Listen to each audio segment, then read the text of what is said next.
go. There is a country song that started as a joke on a tour bus, written in 20 minutes, that became the first country record in Grammy history and the anthem of a nation at war with itself. We were poor, but we had love. That's the one. There is a love song written in 15 minutes by a woman who spent 30 years defending it, because a first lady turned it into a political weapon on live television, and the whole country took sides. Love is a burning thing. Welcome to Old Trails Archive, where we go past the chart positions and straight into the rooms where these songs were born. These are the 10 greatest country songs from 1960 to 1975, and every single one of them carries a story most people have never heard. Let's go. Number 10, El Paso, Marty Robbins, Columbia Records, 1960. Out in the West Texas town of El Paso. Marty Robbins had been trying to write this song for 3 years. Every time he drove through El Paso on his way from Nashville to his Phoenix home, he felt the pull of an idea he couldn't quite catch. A gunfighter, a cantina, a dancer named Felina, and a man willing to die just to see her one more time. With wicked Felina, the girl that I love. In 1958, on his third pass through the Texas desert, he finally grabbed a pen and wrote the whole thing almost as fast as the words could come. The problem was length. At 4 minutes and 38 seconds, it was nearly twice as long as any song radio stations would touch. Columbia Records was so nervous they pressed 2 versions, a shortened edit on side A and the full version on side B. Many thoughts raced through my mind as I stood there. I had but one. Then DJs across the country flipped the record over, and they played the long version. Audiences lost their minds. El Paso hit #1 on both the country and pop charts in early 1960, the first #1 of the entire decade, and in 1961, it won the Grammy Award for Best Country and Western Recording, the first time that award had ever been given in country music history. In anger, I challenged his rightful. The song that every producer told Robbins would ruin his career had just made history. He closed every single concert with it for the rest of his life. When asked in 1982 how many times he had performed it, Robbins answered, "Tell me how many personal appearances I've made since 1959, and then I'll know." Number 9, Crazy, Patsy Cline, Decca Records, 1961. Crazy. I'm crazy for fear. In the summer of 1961, a broke songwriter named Willie Nelson drove to Patsy Cline's house after midnight and sat in the car because he was too nervous to knock. Nelson had been in Nashville barely a year, sleeping on a friend's couch and carrying a ballad he had originally titled Stupid. Every producer who heard his demo said no one could ever record it. His phrasing was so far behind the beat, it sounded like a different language. Crazy for trying and crazy. Cline's husband, Charlie Dick, had heard the demo at Tootsie's Orchid Lounge and immediately wanted her to record it. But Cline had already told Dick to stop bringing her Willie Nelson songs. She had heard one before and hated it. So Nelson waited in the car. It was Cline herself who walked outside and brought him in. Do I let myself worry? She recorded the song just weeks later. But Cline had been in a car accident and her bruised ribs wouldn't let her hit the high notes. She shelved the vocal, waited 3 weeks to heal, came back, and recorded the entire thing in one take. Crazy peaked at #2 on the country charts and #9 on the pop charts. It became the most played jukebox song in American history. I knew you'd. Nelson said Patsy's version was what convinced him, at his lowest moment, to never stop writing. 18 months after Crazy was released, Patsy Cline died in a plane crash. She was 30 years old. The song she almost didn't record became the song the world never forgot. Number 8, Ring of Fire, Johnny Cash. Charm, Columbia Records, 1963 June. Love is a burning thing. Carter wrote Ring of Fire about a man she was not supposed to love. She was married. He was married. And the man she couldn't stop thinking about was destroying himself with pills and alcohol on a tour that never seemed to end. I fell into a burning ring. By 1962, the pull between June and Johnny had become impossible to ignore. She was driving alone one night, furious at herself, when the words started coming. She found the phrase, "Love is like a burning ring of fire," underlined in a book of Elizabethan poetry belonging to her uncle A.P. Carter. She took that line and turned it into a confession. She wrote the song with Merle Kilgore and gave it to her sister Anita Carter to record first in 1962, as if some distance from it might protect her. Flames went higher, and it burns, burns, burns. And then Johnny Cash heard Anita's version and told Kilgore, "Give it a few months. If Anita's version doesn't hit, I'm recording it myself, with Mexican trumpet horns blazing from the very first note, exactly the way he heard it in a dream." Anita's version stalled. Cash walked into the studio in March 1963 with the horns ready. Everyone in that room knew it was a hit before the session was over. I went down, down, down, and the flames went higher. Ring of Fire spent 7 weeks at #1 on the country charts and crossed over to number 17 on the pop charts. Cash and June Carter married in 1968. She died in May 2003. He followed her 4 months later. A song born from a forbidden love became the defining sound of their entire lives together. Number 7, King of the Road, Roger Miller, Smash Records, 1965. Trailers for sale or rent. Roger Miller was driving down a highway when he looked out the window and saw a sign on the side of a barn, "Trailers for sale or rent." He wrote that line down immediately.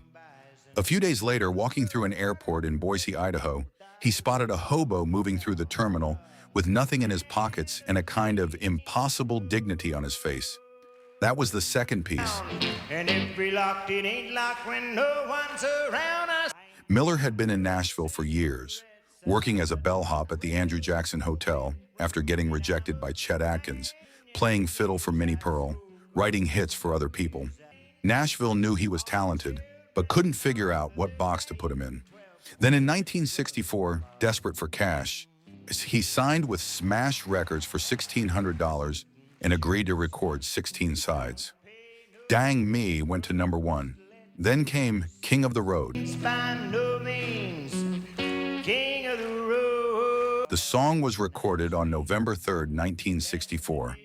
Acoustic guitar, bass, and a session guitarist named Thumbs Carlisle snapping his fingers throughout. Nothing else.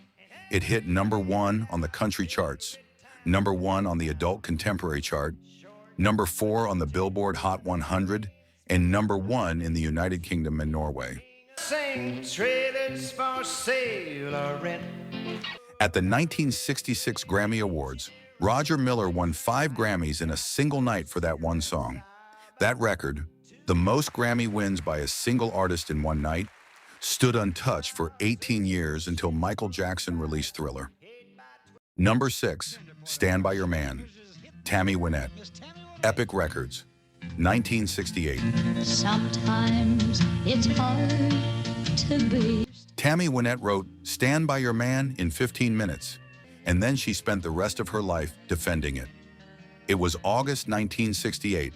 Producer Billy Sherrill had an hour left in a session and needed one more song. He pulled out a crumpled piece of paper from his pocket, some unfinished lyrics, called Wynette upstairs to his office, and they finished the song in minutes. I'll be proud of. Epic Records released the single in October 1968, right in the middle of the women's liberation movement. A marketing executive at the label took out a full-page ad in Billboard magazine with the headline, "Tammy Wynette's Answer to Women's Lib." The backlash was instant. Feminist groups attacked it. A Newsweek article called it degrading. Whom Wynette always gave the same answer. It was just a pretty love song, nothing more. And show the world your love. The song spent 3 weeks at #1 on the country charts, crossed over to number 19 on the pop charts, and won Wynette a Grammy for Best Country Vocal Performance. It was named the #1 country song of all time by CMT. And then in 1992, Hillary Clinton mentioned it on 60 Minutes while addressing her husband's affair. And Wynette fired off a public letter that made headlines across the country all over again. Stand by you. Irony ran deep here. At the very moment Wynette was recording a song called Stand By Your Man, she was quietly preparing to leave her second husband to marry George Jones, a relationship she would eventually walk away from too. She was married 5 times in total. The song outlived every one of those marriages. If you've made it this far, you already know this list is hitting different. Drop a like, share this with somebody who needs to hear it, and subscribe to Old Trail Archive if you haven't already. The second half gets even heavier. Number 5, Okie from Muskogee. Merle Haggard, Capitol Records, 1969. We don't smoke marijuana in Muskogee. Merle Haggard wrote Okie from Muskogee as a joke on a tour bus. By the time he realized what he had actually done, it was far too late to take it back. It started with a highway sign, 19 miles to Muskogee, and a laugh shared with his drummer, Eddie Burris, about all the things a small Oklahoma town probably didn't do. 20 minutes later, they had a song. What neither of them understood yet was how personal it actually was. Haggard's parents were real Okies, from Chakotah, Oklahoma, 20 miles from Muskogee. His father died when Merle was 9 years old, and Haggard himself had served time at San Quentin State Prison, where he knew exactly what it felt like to have freedom stripped away. And watching young Americans protest the Vietnam War from a position of comfort lit a rage in him he couldn't contain. The first time he performed Okie from Muskogee at an officers' club at Fort Bragg, North Carolina, the soldiers rushed the stage. "I didn't know what was going to happen," Haggard said. "They took the mic and told us we had to play it again before they'd let us go." The song hit number 1 on the country charts in November 1969 and stayed there for 4 weeks. It won the CMA Award for Single of the Year in 1970. Right down at the courthouse. But Haggard spent the rest of his life trying to explain what he actually meant. He later said the views in the song belonged to a younger, angrier version of himself, one he had long since outgrown. "It made me appear to be a lot more narrow-minded than I really am," he said. It was a joke that became an anthem, and he never quite escaped it. Number 4, Coal Miner's Daughter. Loretta Lynn Decca Records, 1970. Well, I was born to coal miner's daughter. Loretta Lynn sat down in 1969 and wrote 9 verses in a couple of hours, matching the melody and the words line by line, pulling from memories she had carried since childhood. Her producer, Owen Bradley, told her to cut 4 of those verses. She left them on the studio floor. She never found them again. I never thought of ever leaving, but your heart. Lynn was born April 14, 1932, in a cabin in Butcher Hollow, Kentucky, the second of 8 children raised in a coal mining family during the Great Depression. Her father worked the mines. Her mother papered the walls with movie magazine cutouts of Loretta Young, which is how Loretta got her name. There was almost no money, but there was enough pride to fill the whole mountain. Mommy rocked the Coal Miner's Daughter was released in October 1970. It hit number 1 on the country charts in December and became Lynn's first crossover onto the Billboard Hot 100. It was inducted into the Grammy Hall of Fame, named one of the RIAA's Songs of the Century, and added to the Library of Congress National Recording Registry in 2009. It inspired a best-selling autobiography and a 1980 film. Sissy Spacek won the Academy Award for Best Actress for her portrayal of Lynn. all night in the bad little coal mine. Loretta Lynn once said the song told everybody she could write about something other than marriage problems. What she didn't say, but what every line of that song makes clear, is that she wasn't just writing about her past. Number 3, Behind Closed Doors. Charlie Rich, Epic Records, 1973. My baby makes me proud. Lord, don't. Charlie Rich had been making records for 14 years before Nashville took him seriously. He had played sessions for Jerry Lee Lewis and Johnny Cash at Sun Records. He had recorded dozens of songs that barely scratched the charts. He was always described in the same way, brilliant but not quite breaking through. In 1973, that all changed with a single song. Producer Billy Sherrill, the same man behind Tammy Wynette's Stand By Your Man, handed Rich a song written by Ken O'Dell called Behind Closed Doors. It was deceptively simple, a man celebrating the private tenderness of a real and lasting love, the kind the rest of the world never gets to see. Rich brought something no one else could have, a restraint, a warmth. Hushka vocal that felt like overhearing something you were never meant to hear. When they turn out the lights, I know she'll be. Behind Closed Doors hit #1 on the country charts and crossed over to number 15 on the pop charts. It won the CMA Award for Song of the Year and Single of the Year. It also won Charlie Rich the CMA Entertainer of the Year, the biggest prize in country music. He was 40 years old when he finally got it. 14 years of near misses, and one song was all it took. Rich never chased the spotlight, which is exactly why, when it finally found him, it was impossible to look away. #2, Rhinestone Cowboy, Glen Campbell, Capitol Records, 1975. I've been walking these streets so long. Glen Campbell almost didn't record Rhinestone Cowboy. His manager played it to him over the phone, and Campbell told him to hold the receiver up to the speaker so he could hear it one more time. The song had actually been written and recorded in 1974 by a songwriter named Larry Weiss, released to almost complete silence. Campbell's producer, Al DeLore, heard it on the radio, tracked down the publishing, and brought it to Campbell at exactly the right moment.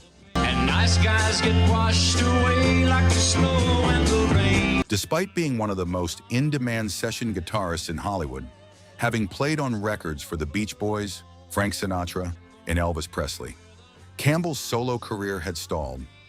Nashville didn't know what to do with a man who was as much a pop craftsman as a country artist. So when the song about a struggling singer walking the streets of Broadway dreaming of his break was something Campbell felt in his All bones. the pain, but you're down when you're riding the train. Rhinestone Cowboy was released in June 1975, hit #1 on the country charts, crossed over to #1 on the Billboard Hot 100, and became the best-selling country single of the entire year. It was a comeback record about a comeback, and it landed with the force of something that had been a long time coming. Campbell said he felt that song the moment he heard it. A man who had played on other people's greatness for 15 years was finally standing in the spotlight himself. The story inside the song was his story, and the whole world heard it. #1, Blue Eyes Crying in the Rain, Willie Nelson, Columbia Records, 1975. In twilight. For 15 years, Willie Nelson put other people at the top of the charts. He wrote Crazy for Patsy Cline. He wrote Hello Walls for Faron Young. He wrote hits that made other men famous while he drifted from label to label, unable to find the sound Nashville would accept from him as his own. In October 1975, all of that ended. Blue Eyes Crying in the Rain was not even a new song. Fred Rose had written it in 1945. It had been recorded several times without ever becoming a true standard. Nelson had been drawn to it for years. Something in the melody spoke to the part of him that Nashville had always tried to sand down. When he signed with Columbia Records, the label wanted orchestration. Nelson said no. He recorded it with nothing but an acoustic guitar, a fiddle, a bass, and his own voice, close to the microphone, perfectly still.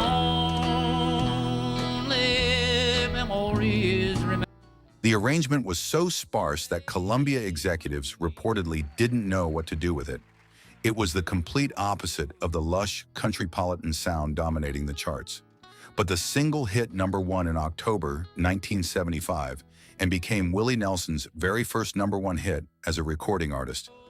After 15 years of writing #1s for everyone else. The album it came from, Red-Headed Stranger, is now considered one of the greatest concept albums in American music history. Willie Nelson spent 15 years handing the spotlight to other people. Then he stepped into it himself, and the whole world finally understood what they had been missing all along.